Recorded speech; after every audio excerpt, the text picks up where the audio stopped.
We've become used to horrendous images coming out of the Middle East in recent times, but today something very different, but oh so welcome. Today we saw not bloodshed and trauma, and not the celebration of bloodshed and trauma. Instead, in Gaza, we saw celebrations of peace.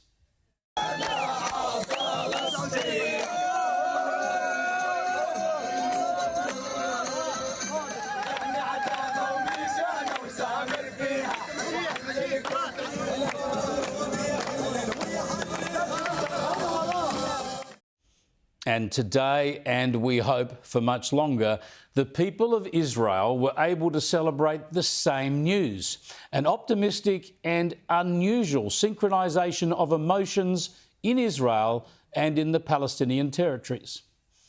Am Israel, Am Israel, Am Israel, Chai!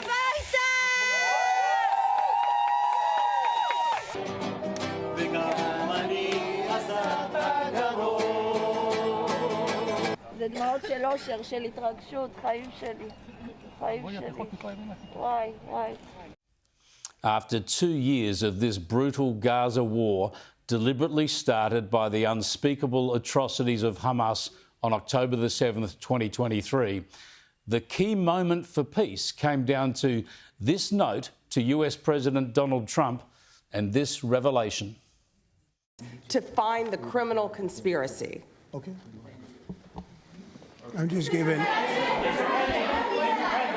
was just given a note by the Secretary of State saying that we're very close to a deal in the Middle East, and they're going to need me pretty quickly. Negotiators in Egypt embraced each other in joy after essentially agreeing to the peace plan brokered by Trump, uniting the Arab world to put pressure on Hamas. Let there be no doubt about what's happened here. The Israeli military assault on Hamas has worked. The terror group's leadership has been wiped out, along with most of its terrorist minions. And they've now surrendered to the US and Israeli ultimatum to lay down their arms and accept safe passage rather than face the final deadly onslaught. Hamas is finished. And if all goes well, the 20 remaining living hostages and 28 bodies of hostages will all be back in Israel by Monday. Some hostage families were in the US lobbying politicians when they were given the news and got to pass on their thanks to the president. President Trump, you have the best crowd in the world. What do you guys have to say to President Trump? Thank you! Thank you. You did it! You did it! Thank you! Thank you! This is amazing. Mr. President, we believe in you. We know you've done so much for us over the past, since you became a president, and even before that. And we trust you'll fulfill the mission until every hostage, every 48 of the hostages are home. Thank you so much. Blessed be the peacemakers. God bless you, Mr. President. God bless America. Thank you very much. You just take care of yourselves. The hostages will come back. They're all coming back on Monday. All of them?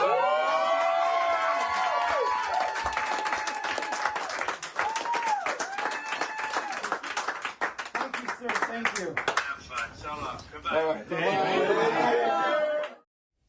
When the hostages are handed over, Israeli troops will withdraw from a defined area within Gaza.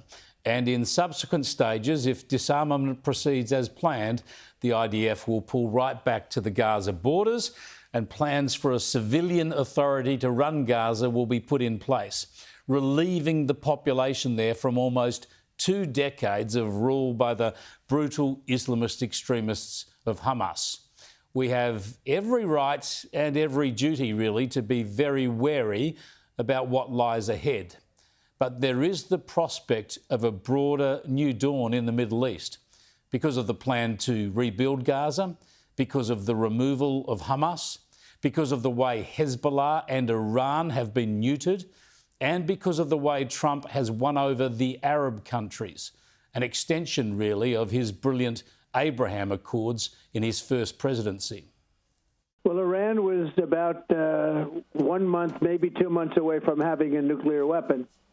And if I allowed that to happen, this deal would not have been possible, or if it was, it would have a tremendous cloud over it, because you'd have a country with a nuclear weapon that was not obviously very friendly. Yeah, the Arab world, mark my words, will be greatly relieved that Iran has now been curtailed. And in the main, they'll be keen to see the back of Hamas to make sure that it's permanent if possible. The optimism, of course, extended to our shores. Today is the start of the end of this war and the beginning of enduring peace. This is not a time to protest. This is not a time for division. This is not a time for hate. This is a time to support the real prospect of peace after 2 years of war. This is a time to stand with our allies. But for the Prime Minister, it's another foreign policy embarrassment.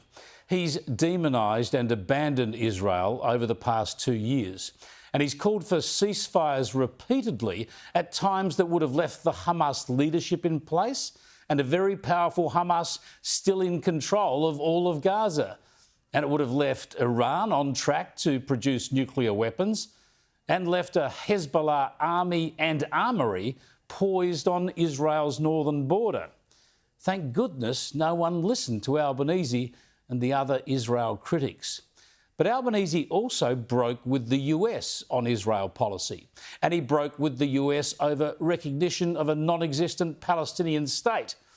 And that same president and approach that Albanese criticised and abandoned on Middle East strategy, well, they have delivered a victory for Israel and peace.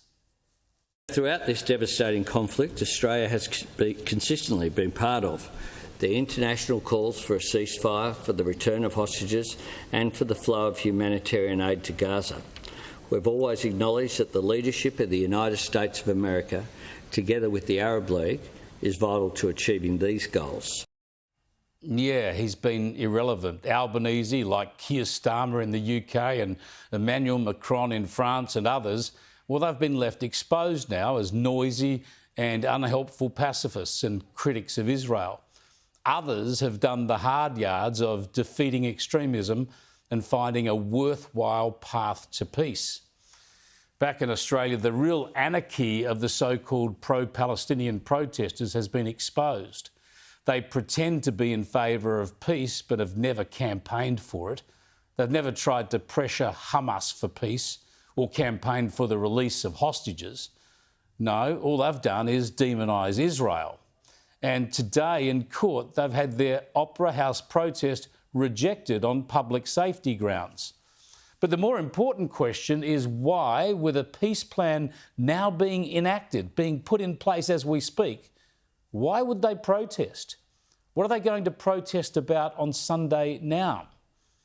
Will they celebrate peace? That's what they should be doing. But no, they'll stick to their real agenda. They'll continue to demonise Israel. Just like Hamas, really. They're not about Palestinians or peace. They're just about hating Israel.